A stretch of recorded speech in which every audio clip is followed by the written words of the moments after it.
A következő beszélgetést a témája apropóján kifejezetten nagykorú nézőimnek ajánlom. Hello, sziasztok! Ez itt a Hülye vagy soron következő epizódja. Mellettem ül Kiara Lord az új orrával. De csak egy oldalról mutatod, mert még fel van duzzadva, és akkor ne látszódjon előre. Te hogy látod, nagyon duzzadt? Nem. Tényleg? Nem. Akkor megmutatjuk előről is. De én csak oldalról látom a változást egyébként, szemből nem? Igen. Hát oldalról főleg a lényeg, pedig szemből is lett még vékonyítva, de hát még egy évet kell várnunk a teljes végeredményért, de nekem már most tetszik. Fitos. Nézd velem szembe. Jó, el sincsen csúszva, jól van. Jó munkát végeztek. Na figyelj, izgalmas témával készültem mára. Sokan egyébként nem tudják, hogy van egy saját könyvkiadóm. Te tudod, hiszen a közös könyvünket azt már a dopamin gondozta, ugyebár. Itt még a régi orrod van ezen a képen, látod? Aha, de nem gáz. Az ormány. Szóval, hogy ugye a Kiara Lord elkölcsön rendezvúit már a dopamin adta ki a saját kiadóm, és hát ugye megjelent az idei évben 2 olyan cím, amit külföldi szerzők írtak, és ugye megvásároltam a kiadási jogát Magyarországra. A legelső pedig egy kicsikét kapcsolódik a te könyvedhez, ugyanis hasonlóan szaftos témát boncolgat, ugye ebben is a főszereplő tulajdonképpen egy szexmunkás, Bizony. Csak ő éppen dominaként dolgozik a kis életében.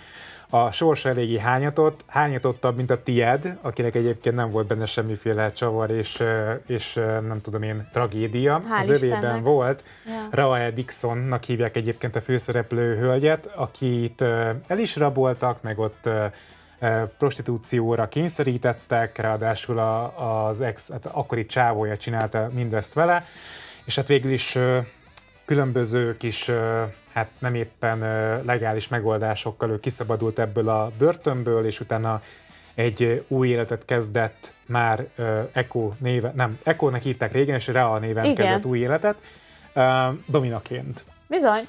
És nekem már volt szerencsém elolvasni a könyvet. Na, és tetszett? Igen. Na, sőt, hát te még azelőtt olvastad el, hogy én megvettem volna a jogát, mert megkértem, hogy olvasd el. Ez is igaz. Tehát angolul olvastad tulajdonképpen a könyvet. Olvastam. Ja, és hát arra gondoltam, hogy mivel az írónő egyébként jó fej, Nagyon. hogy beszélgessünk vele egy kicsit. Beszélgessünk. Szerintem is jó fej. Ugye te vagy expert angolban, úgyhogy besegítesz egy picit ebben a beszélgetésbe. Beszéltél amerikai írónővel? Nem. Nem? Na, akkor most elkezdjük. Hello, Heather! Ha jók az információink, nem teljesen tapasztalatlanul kezdted el írni a Szenvedj, meg értemet, és hogy te is tagja vagy a kink közösségnek. Igaz ez? Okay. Yeah, if I am like on the opposite end with the spectrum of my sexuality, so I'm more on the masochistic end. So writing the character for Ray was a challenge for me.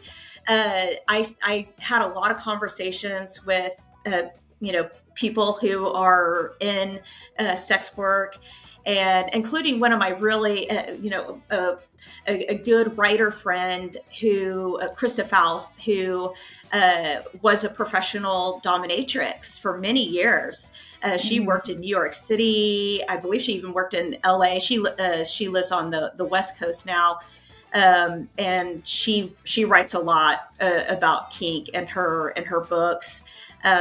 You should definitely check out Hit Me, which is a graphic book it sounds like series of hers. Yes, and she's got a book series that her last book in the book series is coming out next year, called The Get Out, and it's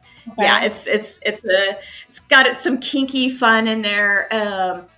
But she's an amazing writer. But she helped me a lot with really getting into the headspace of Ray, because coming from masochist, enjoying pain myself, I didn't have a lot of experience being on the opposite end, and it was a lot of fun, being able to get into that space and you know, who doesn't want to be on top sometimes, you know? And I don't know how it is in Hungary, but it's become more acceptable, at least in progressive states. You know, there are a lot of places, including where I live, because I live in a very conservative state. So yeah, like here, you know, it's still, you know, people are still a little weird about talking about it. But there's a large group of people here where I live who are into kink, and we have dungeons, we have play spaces for people.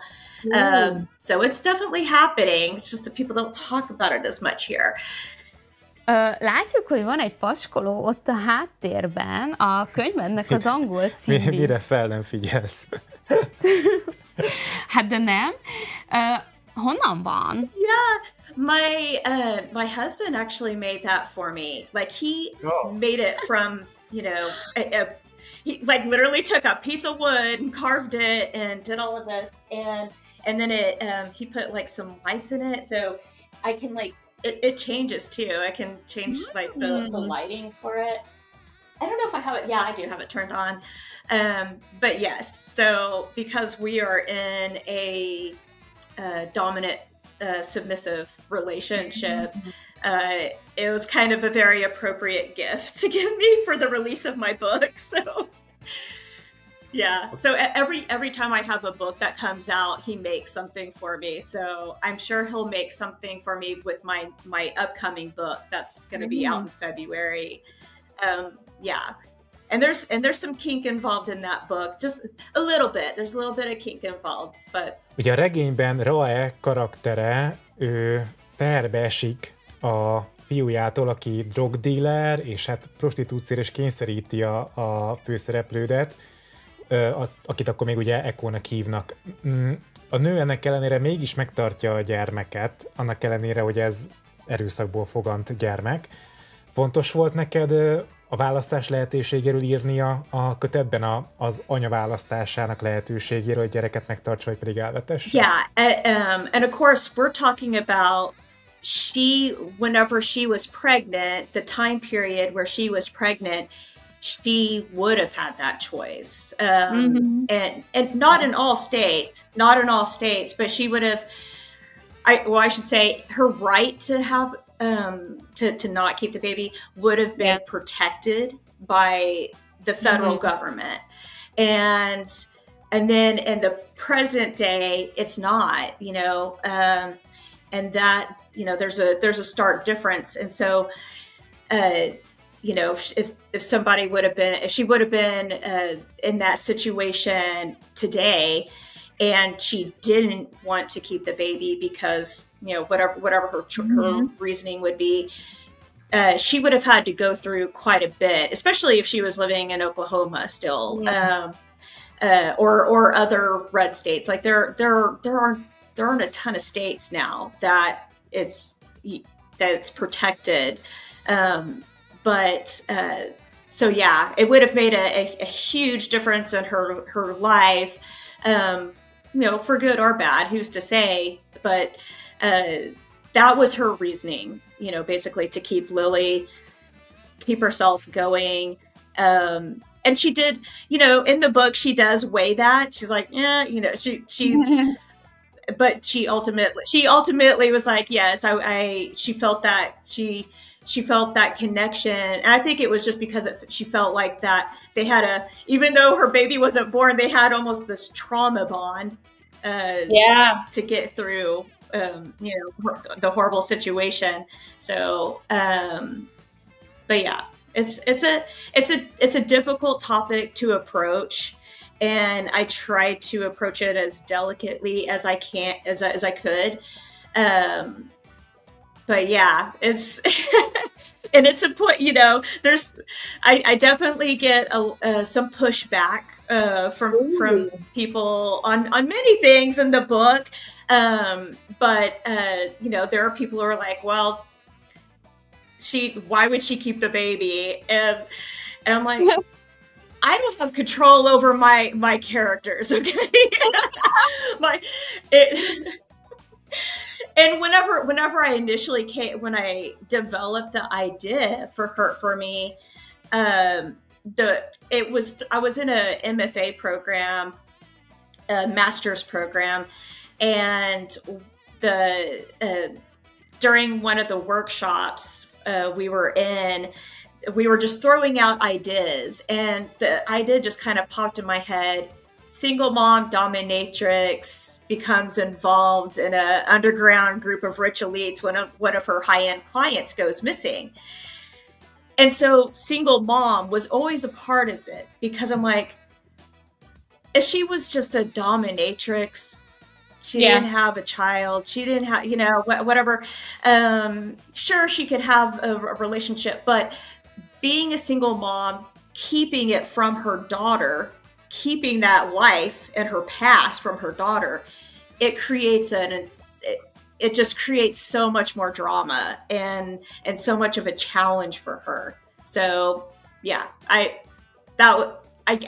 couldn't imagine her not being a mom. I'm a mom, so and I've never written a character who was a mother, so it was also a great way for me to be able to kind of show that relationship, that bond, but and then see what happens whenever her daughter finds out. So it was just really interesting how it was going to play out, because I was interested to know. So hopefully it was like, okay, now hopefully the readers were interested to know, okay, what's going to happen now that this bomb is dropped in her life.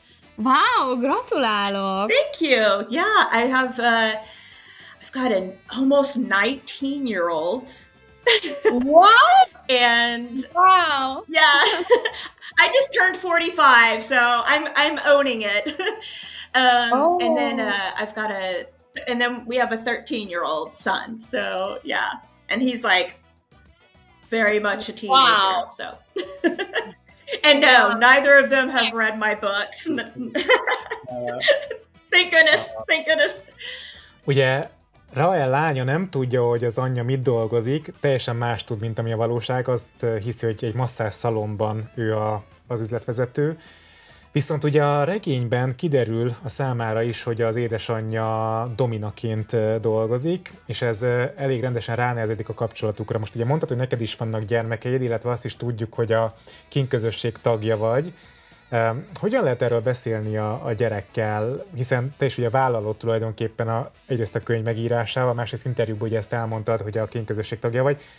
Hogyan lehet ezt velük megbeszélni, hogy hogyan lehet ezt nekik átadni az információt, hogy mégsem annyira hétköznapi módon éltek ti a férjeddel? Yeah, well, really, there are a lot of aspects of my husband and like our sex life is, we don't talk a lot about that or at all with our son. With my daughter, now that she is an adult, she is aware that I write books that involve kink, but I don't think she is aware of or I should say, if she wanted to look things up online, because I've written articles about this, then if she looked me up, she could easily find this information out.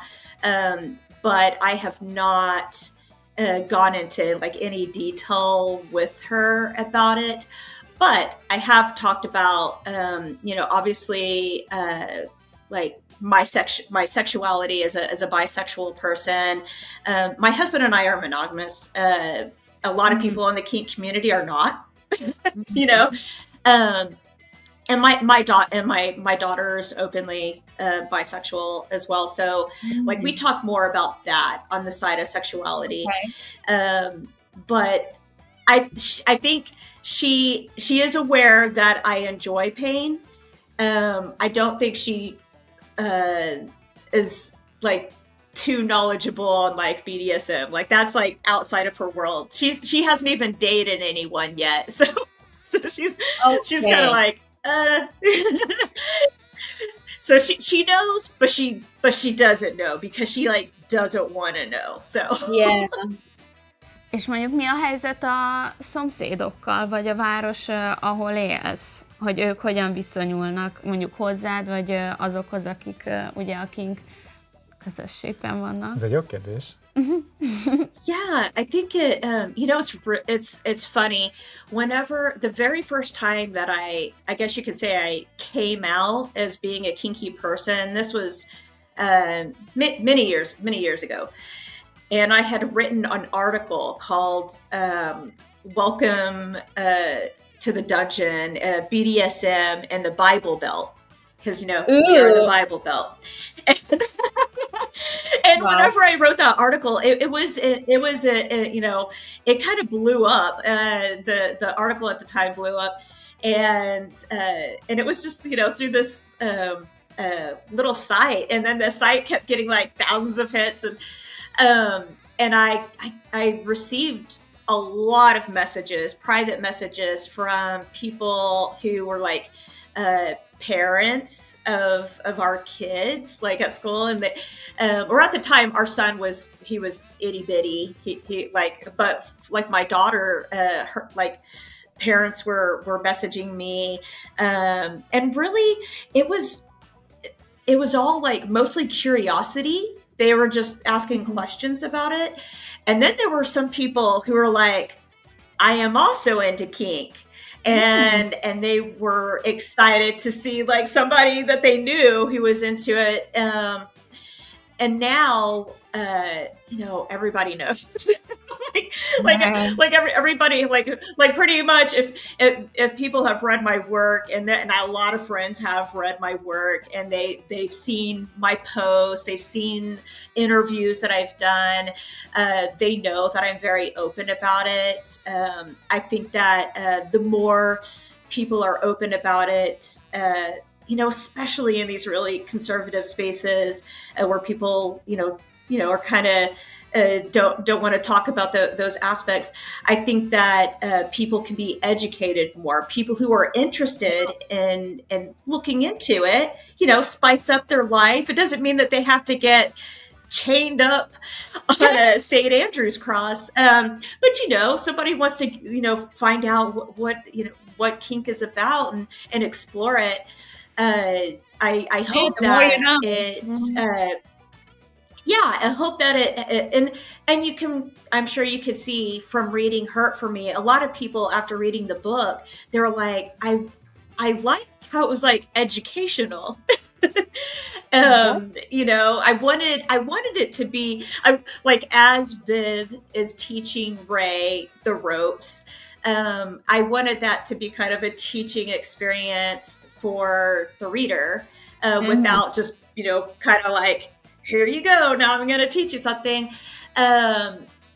Because, you know, I think that when it removes the taboo, it normalizes it, because sexuality, there's so many aspects of sexuality, and, you know, why not? You know, why not explore that? Whether you're in a committed relationship or not, it's, you know, we need to have more enjoyment in life, and why not? You know, so I really, for the most part, people have been very positive about me being out, and they don't look at it as, oh, I'm not going to let my kid play with your kid anymore because of you know, what I'm writing about and talking about. So that's good. Okay. That's good. I didn't know what to expect. So. A regényben megjeleníted a Szürke Ötven árnyalatát, és nem pozitív színben ábrázolod. A nagy hype miatt sokan kedvet kaptak ahhoz, hogy kipróbálják ezeket a játékokat, ám sok esetben ez átcsap valamiféle kőkemény agresszióba, bántalmazásba a kapcsolatokon belül. Azoknak, akik kipróbálnak ezeket a BDSM kink játékocskákat, milyen kezdési tanácsot adnál, hogy hogyan is kezdjenek ebbe az egészbe bele, ha már egyébként kedvet kaptak hozzá, akkor mik azok az első lépések, amiket mindenképpen meg kell tenni, amikre mindenképpen oda kell figyelni? Yeah, well, first and foremost, consent. Without consent, you should never get in any type of kink situation, like any kink that's involving BDSM specifically, where someone is dominating you. You want to make sure that you're discussing what you want to have done to you, and have that agreement between the two parties, or if there's another person. You want to make sure that everyone is on the same page. You need to have a safe word, some kind of sign that you can show. Sometimes you'll be in a situation where you can't actually speak, if you're bound.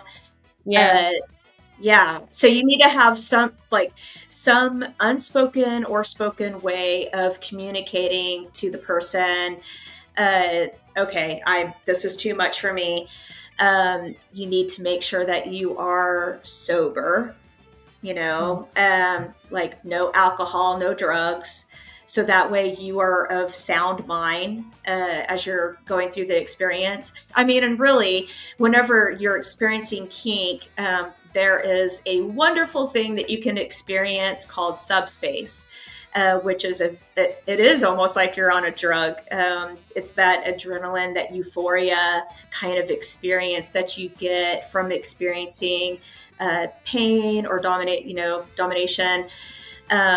So yeah, you don't need drugs, you don't need alcohol to experience that, and it will ruin the experience anyway, and you won't be able to really, you can't consent. Ugye, amikor láttam a Szürke Ötven Árnyalatát, meg hát ugye olvastam is, akkor olyan érzetet kelt ez az egész, mint hogyha ez egy tök ilyen automatikus és magától értetődő dolog lenne, hogy hát egyszer csak lekeversz egy pofont a partnerednek, és akkor ez nagyon izgi, és akkor tudod... Nagyon az volt.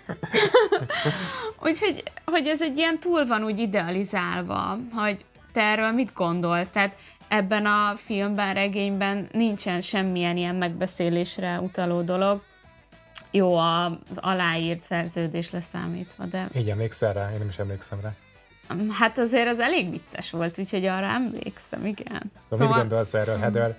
Yeah, and you don't need, and also in the movie, they have he has like that giant contract for her to look at and sign, and you do not need a signed contract to have experiences with people.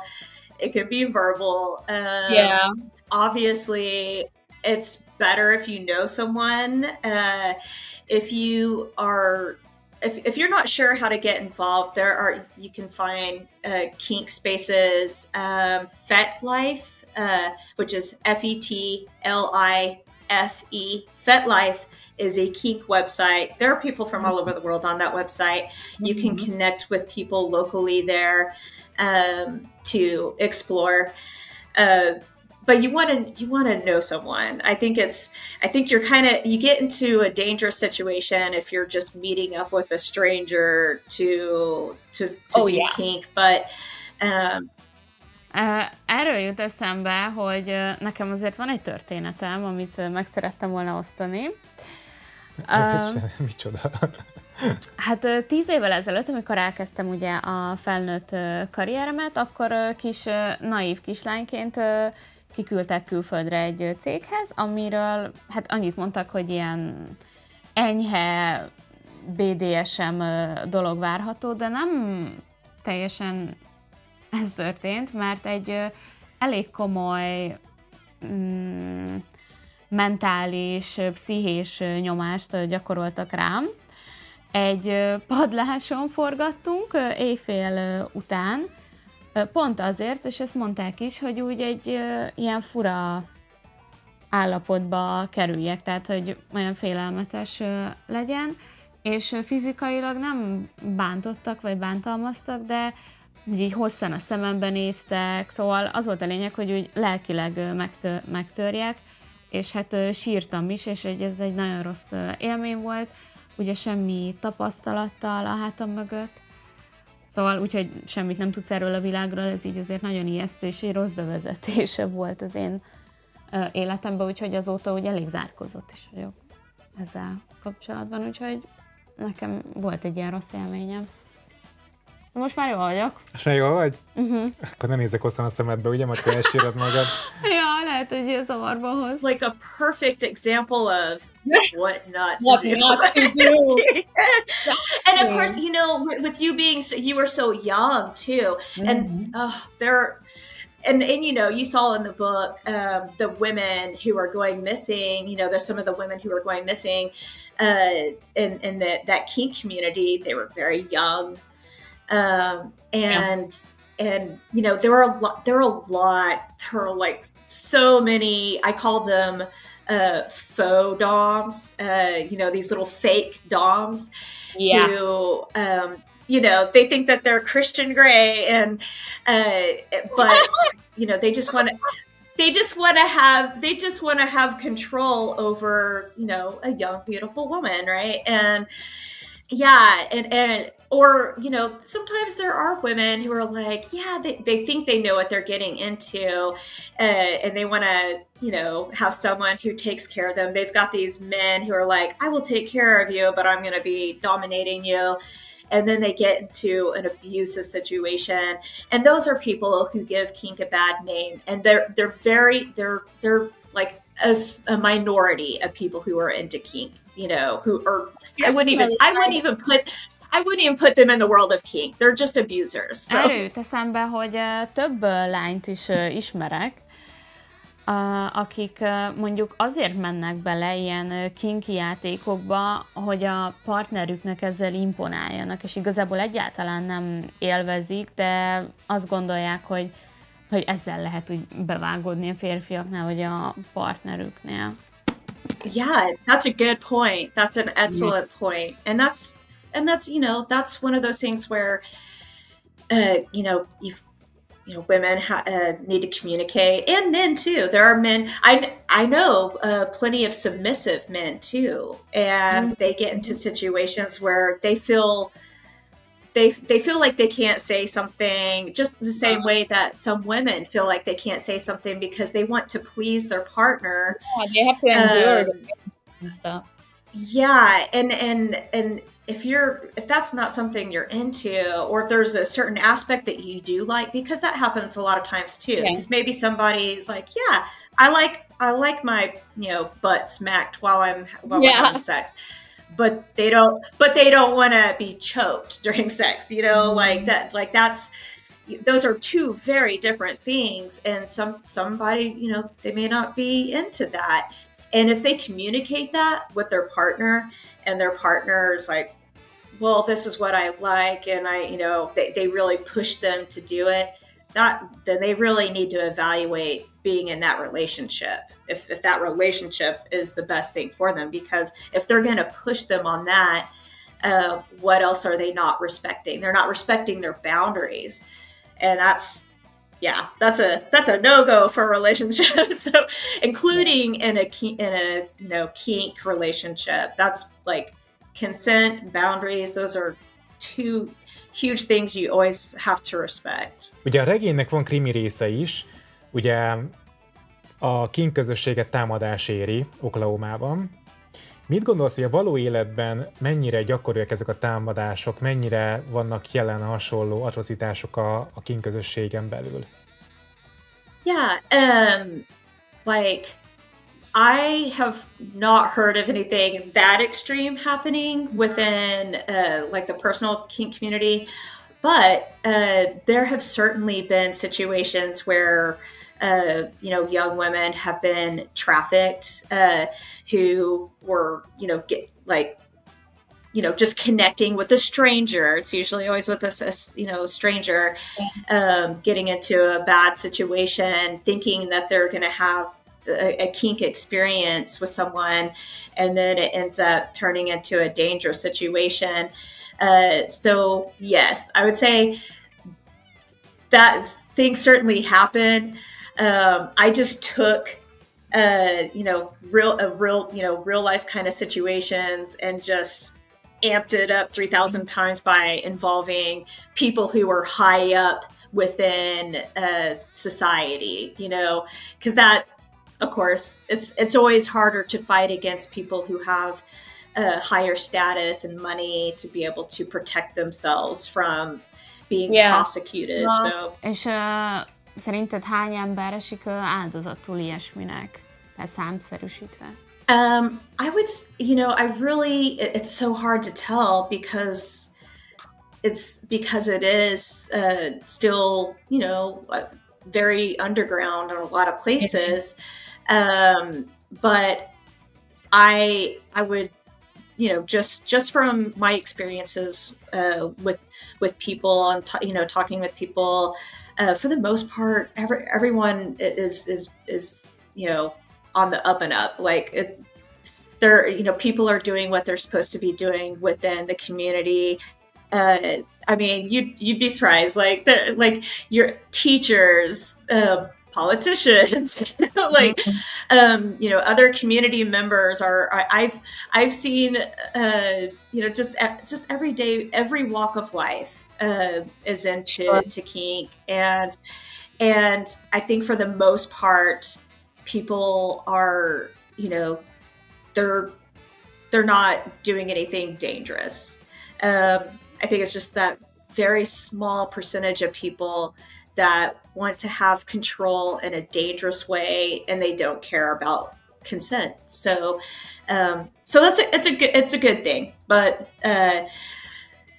yeah, like I said, who knows? Because there are so many, places where people can connect, like, all those swipe right type apps that people can just meet up. Yeah, and there's no way, like on kink websites, people are talking, they're chatting, they get to know each other. But like on apps like that, where you're just having a quick meetup, and if you want to like go meet with someone and do something kinky, Van egy szóbeszéd, miszerint mindenkinek, aki a kink közösséget gyarapítja, valamiféle gyermekkori trauma van a múltjában. Ez mennyire igaz a te tapasztalataid szerint? I get that question a lot. And first of all, I am not an expert. I'm just a person who... I'm just a person, just another person in the kink world. I've done some research on top of that, so yeah. But there are plenty of there are sex experts who can go into even more detail on things. But yeah, I know very few people really who are into kink because of a traumatic experience. I myself, I didn't experience like any kind of sexual trauma or anything like that in my childhood. I have had trauma in my childhood, but I cannot say that it related to necessarily to my sexuality. I've just always really known that I was attracted to that. So how they would have like the late night sex shows, like Real Sex, they used to be on, that kind of thing. Yeah. Whenever I was young, and my prepubescent or going into my early teen years, I would watch those shows, and I remember the very first time that I saw of course my parents didn't know I was watching this, but I remember seeing they did a whole thing over BDSM, and I was just like, yes, like I don't know, something in my mind just kind of like clicked, because it was just like I got like so excited from it. And I had always been attracted to pain, as like I don't know, I've just always associated pain with my sexuality. But that was the first time that I realized that there were other people who liked this. And there was something very liberating and comforting about that. Now it took me a long time to find a partner who felt the same way. That's always a tricky thing, because I've dated plenty of people who were not into it, and who, thought it was, I don't know. They're like, that's weird. I'm not into that. And and then it made me feel I've had, started having shame about it. So yeah, I mean, I think that's like the biggest thing, finding a partner where you can feel comfortable with yourself. But yes, there are people, I do know some people who have had trauma and who, just like Ray in the book, they were able to take back control of their sexuality. And on either end, I know women who have been able to top men, and that's how they feel like they've gained control. But then there are women, and I think that's probably the confusing part, when women who like pain, or who are on the masochistic side of things, or submissive side, I think sometimes people have a harder time connecting that. Like, how are they getting over their trauma by having someone, spank them or whatever, and it's because they are dictating it. They are telling their partner, this is what I want. And if you don't do it how I want you to do it, then I'm going to tell you to stop by using a safe word or whatever.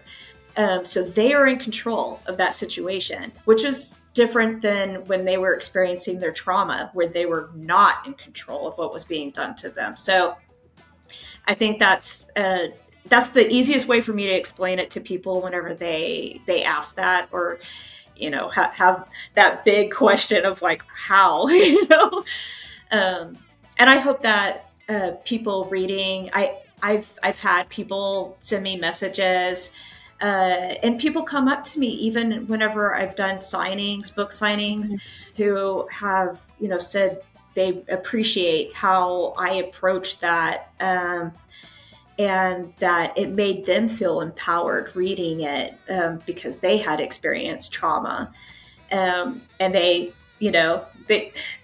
were trying to figure out how to get back control over their sexuality. So. És akkor igazából kinek ajánlod a könyved? Ez azért is jó kérdés egyébként, mert ugye a kink téma miatt sokaknak elrettentő lehet a sztori, de ugye ebben van mindenféle kis extra krimiszától kezdve bármi, tehát hogy szerintem senkit ne rettentsen el az, hogy beleolvasson a könyvbe az, hogy a BDSM világban játszódik. Szóval kinek ajánlod? Everyone. Adults.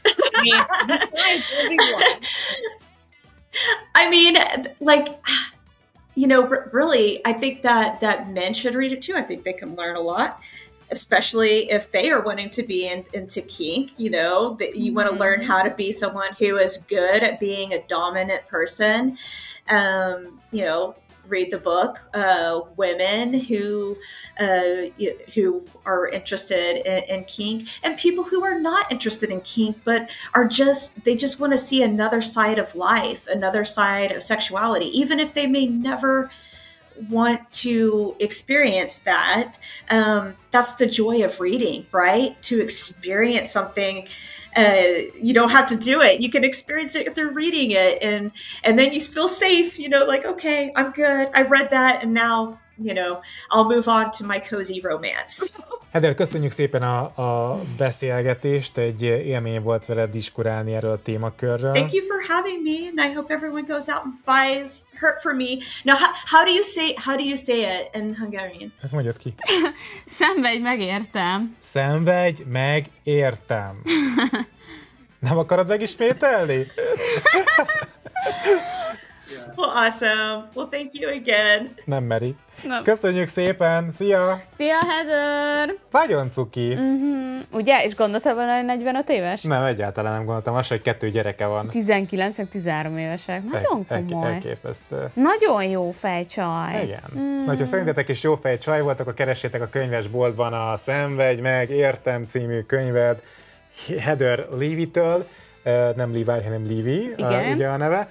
És hát gyarapodik a dopamin kiadó erkölcstelen tárháza, ugye a kiaradolt erkölcstelen rendezvúja, ami hát a mellettem ülő hölgynek a escort sztoriait tartalmazza, interjúformában, én készítettem az interjúkat, illetve vannak benne naplóbejegyzések, és itt a következő szaftos történet, az erkölcstelen történetek folytatása, a Szenvedj meg értem, amiben ugye egy hivatásos dominának a kalandjait lehet olvasni. De nem csak a kalandjait, hanem tényleg az életútja, a története, úgyhogy ez, tehát hogy ne úgy képzeljétek el, mint egy tényleg domina naplót, vagy ilyesmit. Egyáltalán nem az. Tehát, hogy azért ez egy thriller és dráma is, úgyhogy egy nagyon izgi könyv. Én elolvastam tényleg, és ajánlom, de hadd ne kelljen már bizonygatnom, de tényleg elolvastam. És tényleg jó könyvnek tartom. Oké, nyomás a boltba, vegyétek meg, olvassátok, szeressétek, és hát csodáljátok ki arra új nóziát, mert gyönyörű lett, Törökországban készült. Hát és sokba is került. Na mindegy, sziasztok! Made in Turkey. Puszi!